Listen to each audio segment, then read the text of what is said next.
ओम शांति। 14 सितंबर 2024 के ईश्वरीय महावाक्य। पहले सुनते हैं मुरली के मुख्य पॉइंट्स। बाबा ने कहा, तुम अभी अपने को ऐसा लक्ष्मी नारायण मिसल श्रृंगार रहे हो। भले हैं तो नंबरवार पुरुषार्थ अनुसार, परंतु तुम्हारी एम ऑब्जेक्ट यही है। उठते बैठते चलते बाप ने तुमको एक मन मना भव की चाबी दे दी है। बस सिवाय इसके और कोई भी फालतू बातें सुन सुनाकर टाइम वेस्ट मत करो। तुम्हारा टाइम तो बहुत वैल्यूएबल है। तुम अपने ही श्रृंगार में लगे रहो। दूसरा करता है या नहीं, इसमें तुम्हारा क्या जाता। फिर बाबा ने कहा, तुम्हारे में कई तो ऐसे हैं जो अपना श्रृंगार भी करते और दूसरों का भी। कोई फिर अपना श्रृंगार और ही बिगाड़ लेते हैं, पर चिंतन में ही टाइम वेस्ट करते रहते हैं। तुम बस एक बाप को याद करते रहो तो तुम्हारा सारा श्रृंगार बदल जाएगा। आत्मा और काया दोनों कंचन बन जाएंगी। अगर कोई का ख्याल और तरफ गया तो श्रृंगार बिगड़ जाएगा। लास्ट में बाबा ने कहा, मैं तुमको माया से छुड़ाने आया हूँ। परंतु कोई कोई बच्चे लिखते हैं, बाबा आपकी माया बहुत तंग करती है। अरे मेरी माया काहे की। तुमको चक्रवर्ती राजा बनना है तो बुद्धि में चक्र को फिराते रहो। बस यही एक दो को याद दिलाओ कि शिव बाबा याद है, वर्षा याद है, विश्व की बादशाही का श्रृंगार याद है। अब सुनते हैं महावाक्यों को विस्तार से। बाबा ने कहा, मीठे बच्चे, बाप की मत पर चलकर अपना श्रृंगार करो, पर चिंतन से अपना श्रृंगार मत बिगाड़ो। टाइम वेस्ट न करो। प्रश्न, तुम बच्चे बाप से भी तीखे जादूगर हो, कैसे? उत्तर, यहाँ बैठे बैठे तुम इन लक्ष्मी नारायण जैसा अपना श्रृंगार कर रहे हो। यहाँ बैठे अपने आप को चेंज कर रहे हो। यह भी जादूगरी है। सिर्फ अल्फ को याद करने से तुम्हारा श्रृंगार हो जाता है। कोई हाथ पांव चलाने की भी बात नहीं, सिर्फ विचार की बात है। योग से तुम साफ, स्वच्छ और शोभनिक बन जाते हो। तुम्हारी आत्मा और शरीर कंचन बन जाता है। यह भी कमाल है ना। ओम शांति। रूहानी जादूगर बैठ रूहानी बच्चों को, जो बाप से भी तीखे जादूगर हैं, उन्हों को समझाते हैं, तुम यहाँ क्या कर रहे हो। यहाँ बैठे बैठे कोई चुरपुर नहीं। बाप अथवा साजन सजनियों को युक्ति बता रहे हैं। साजन कहते हैं, यहाँ बैठे तुम क्या करते हो। अपने को तुम ऐसे लक्ष्मी नारायण मिसल श्रृंगार रहे हो। कोई समझेंगे? तुम यहाँ सब बैठे हो, फिर नंबरवार पुरुषार्थ अनुसार तो हो ही ना। बाप कहते हैं, ऐसे श्रृंगारे हुए बनना है।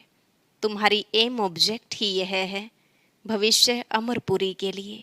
यहाँ बैठे हुए तुम क्या कर रहे हो? पैराडाइज के श्रृंगार के लिए पुरुषार्थ कर रहे हो। इसको क्या कहें? यहाँ बैठे हुए अपने को चेंज कर रहे हो। उठते बैठते चलते बाप ने एक मन मना भव की चाबी दे दी है। बस एक सिवाय इसके और कोई भी फालतू बातें सुन सुनाकर टाइम वेस्ट मत करो। तुम अपने ही श्रृंगार में लगे रहो। दूसरा करता है व नहीं, इसमें तुम्हारा क्या जाता है। तुम अपने पुरुषार्थ में रहो। कितनी समझ की बातें हैं।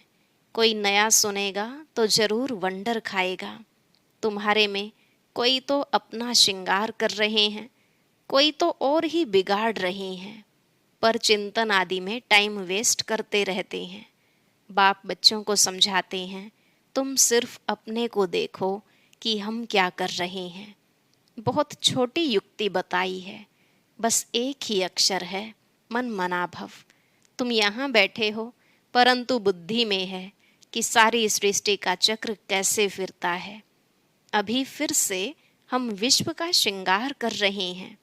तुम कितने पद्मा पदम भाग्यशाली हो। यहाँ बैठे बैठे तुम कितना कार्य करते हो। कोई हाथ पांव तो चलाने की बात ही नहीं है, सिर्फ विचार की बात है। तुम कहेंगे, हम यहाँ बैठे ऊंचते ऊंच विश्व का श्रृंगार कर रहे हैं। मन मनाभव का मंत्र कितना ऊंच है। इस योग से ही तुम्हारे पाप भस्म होते जाएंगे और तुम साफ बनते बनते फिर कितने शोभनिक हो जाएंगे। अभी आत्मा पतित है तो शरीर की भी हालत क्या हो गई है। अब तुम्हारी आत्मा और काया कंचन बन जाएगी। यह कमाल है ना। तो ऐसा अपना श्रृंगार करना है, दैवी गुण भी धारण करने हैं। बाप सभी को एक ही रास्ता बताते हैं, अल्फ बे। सिर्फ अल्फ की बात है। बाप को याद करते रहो तो तुम्हारा श्रृंगार सारा बदल जाएगा। बाप से भी तुम बड़े जादूगर हो। तुमको युक्ति बताते हैं कि ऐसा ऐसा करने से तुम्हारा श्रृंगार बन जाएगा। अपना श्रृंगार न करने से तुम मुफ्त अपने को नुकसान पहुंचाते हो। इतना तो समझते हो हम भक्ति मार्ग में क्या क्या करते थे। सारा श्रृंगार ही बिगाड़ कर क्या बन गए हो। अब एक ही अक्षर से, बाप की याद से तुम्हारा श्रृंगार होता है। बच्चों को कितना अच्छी रीति समझाकर फ्रेश करते हैं। यहाँ बैठे तुम क्या करते हो? याद की यात्रा में बैठे हो।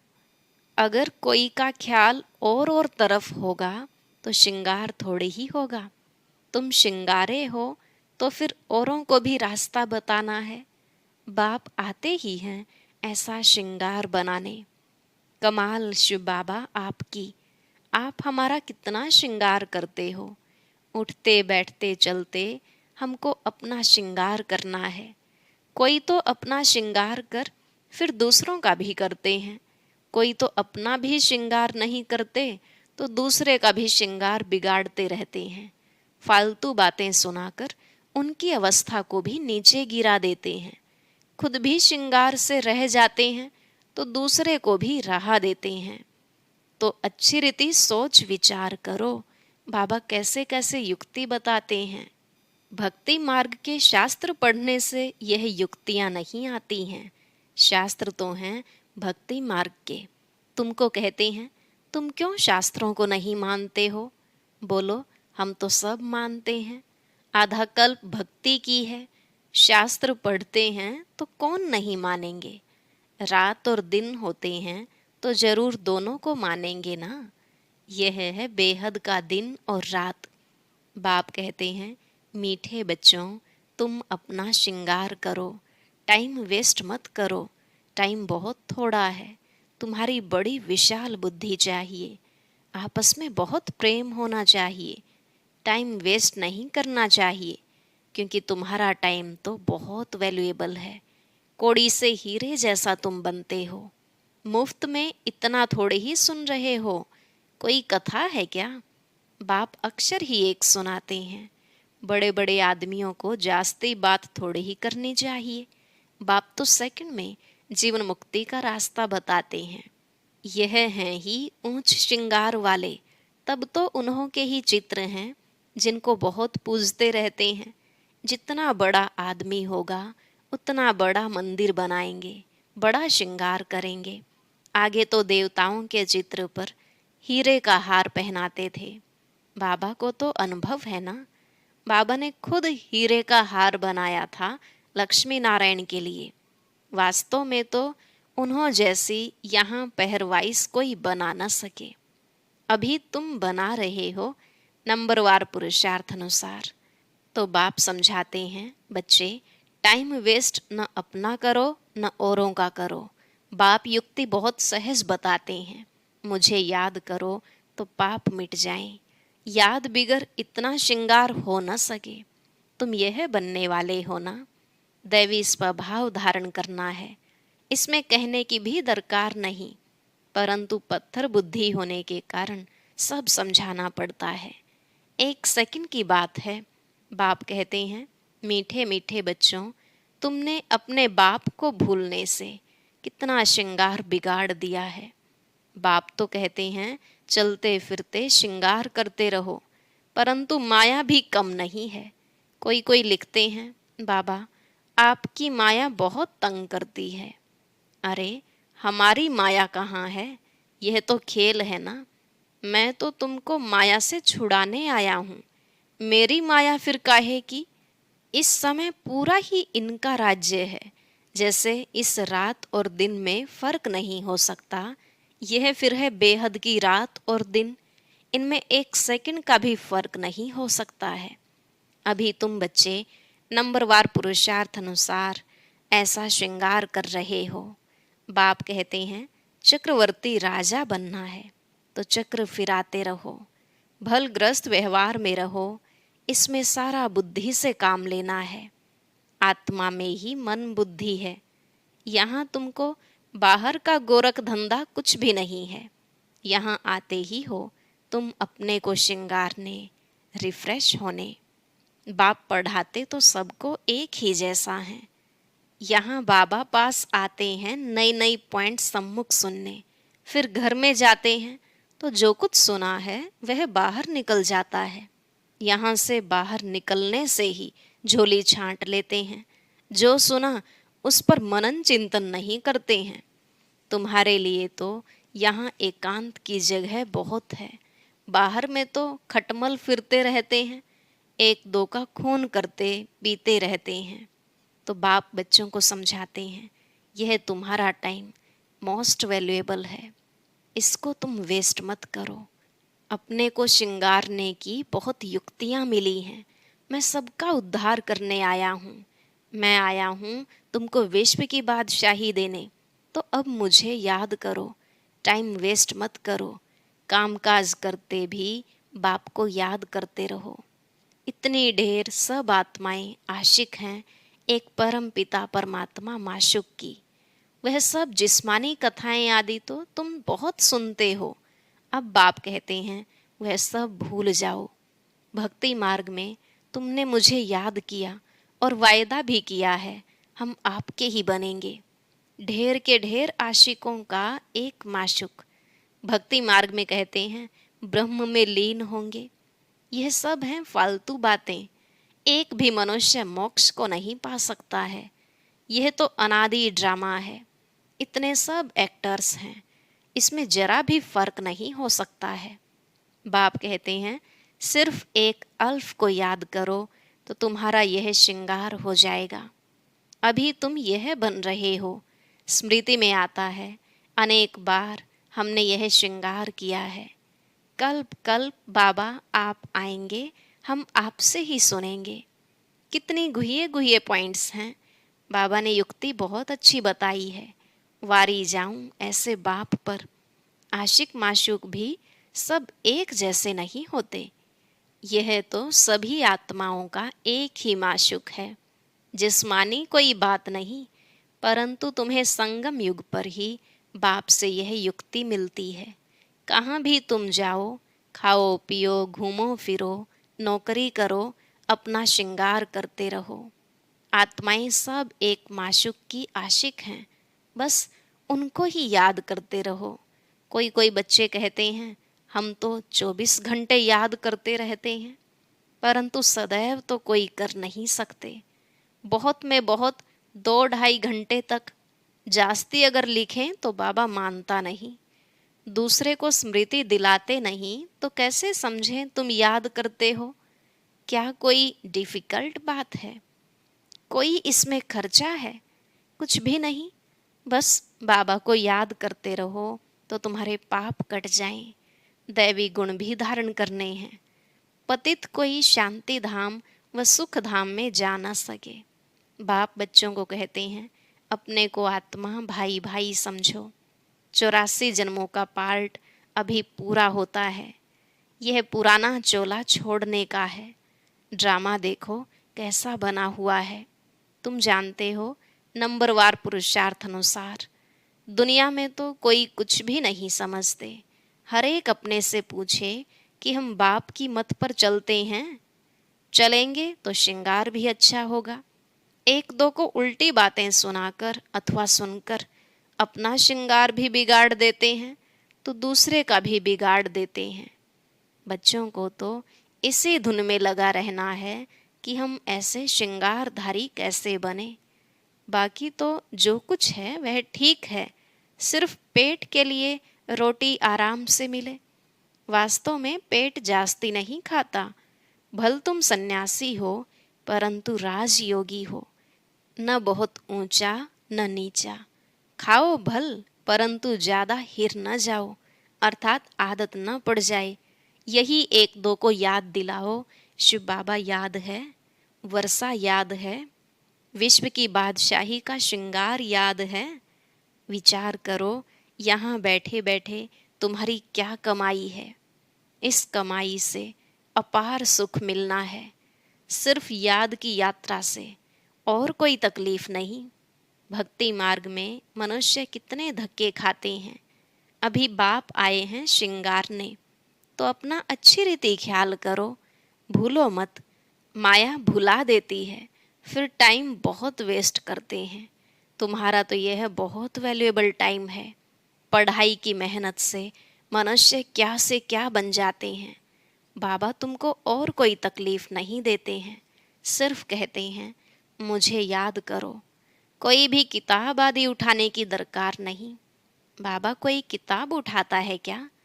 बाप कहते हैं मैं आकर इस प्रजापिता ब्रह्मा द्वारा एडॉप्ट करता हूँ। प्रजापिता है ना, तो इतनी कुख वंशावली प्रजा कैसे होगी? बच्चे एडॉप्ट होते हैं, वर्षा बाप से मिलता है। बाप ब्रह्मा द्वारा एडॉप्ट करते हैं, इसलिए उनको माता पिता कहा जाता है। यह भी तुम जानते हो। बाप का आना बड़ा एक्यूरेट है। एक्यूरेट टाइम पर आते हैं, एक्यूरेट टाइम पर जाएंगे। दुनिया की बदली तो होनी ही है। अभी बाप तुम बच्चों को कितनी अक्ल देते हैं। बाप की मत पर चलना है। स्टूडेंट जो पढ़ते हैं वही बुद्धि में चलना है। तुम भी यह संस्कार ले जाते हो। जैसे बाप में संस्कार हैं, वैसे तुम्हारी आत्मा में भी यह संस्कार भरते हैं। फिर जब यहाँ आएंगे तो वही पार्ट रिपीट होगा। नंबरवार पुरुषार्थ अनुसार आएंगे। अपने दिल से पूछो कितना पुरुषार्थ किया है अपने को श्रृंगारने का। टाइम कहाँ वेस्ट तो नहीं किया है। बाप सावधान करते हैं, वाहियात बातों में कहाँ भी टाइम न गवाओ। बाप की श्रीमत याद रखो, मनुष्य मत पर न चलो। तुमको यह पता थोड़े ही था कि हम पुरानी दुनिया में हैं। बाप ने बताया है कि तुम क्या थे।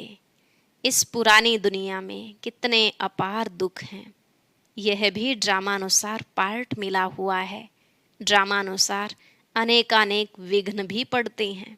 बाप समझाते हैं बच्चे, यह ज्ञान और भक्ति का खेल है। वंडरफुल ड्रामा है। इतनी छोटी आत्मा में सारा पार्ट अविनाशी भरा हुआ है, जो बजाती ही रहती है। अच्छा, मीठे मीठे सिकिलधे बच्चों प्रति माता पिता बाप दादा का याद प्यार और गुड मॉर्निंग। रूहानी बाप की रूहानी बच्चों को नमस्ते। रूहानी बच्चों की रूहानी बाप दादा को नमस्ते नमस्ते। Good morning. शुक्रिया बाबा, शुक्रिया। धारणा के लिए मुख्य सार।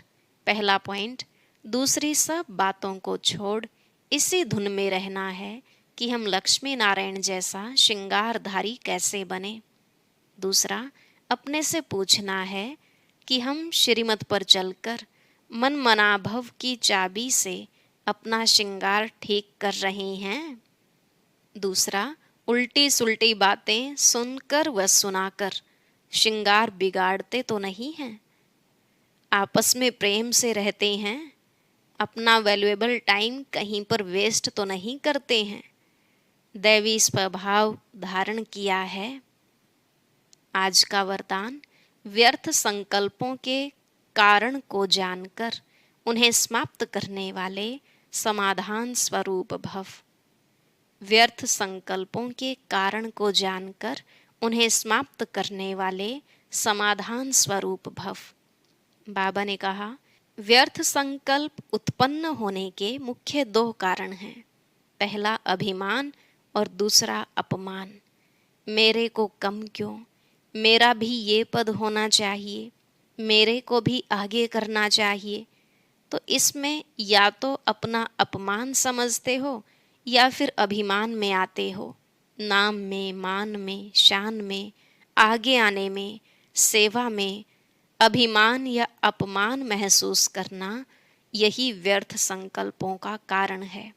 इस कारण को जानकर निवारण करना ही समाधान स्वरूप बनना है।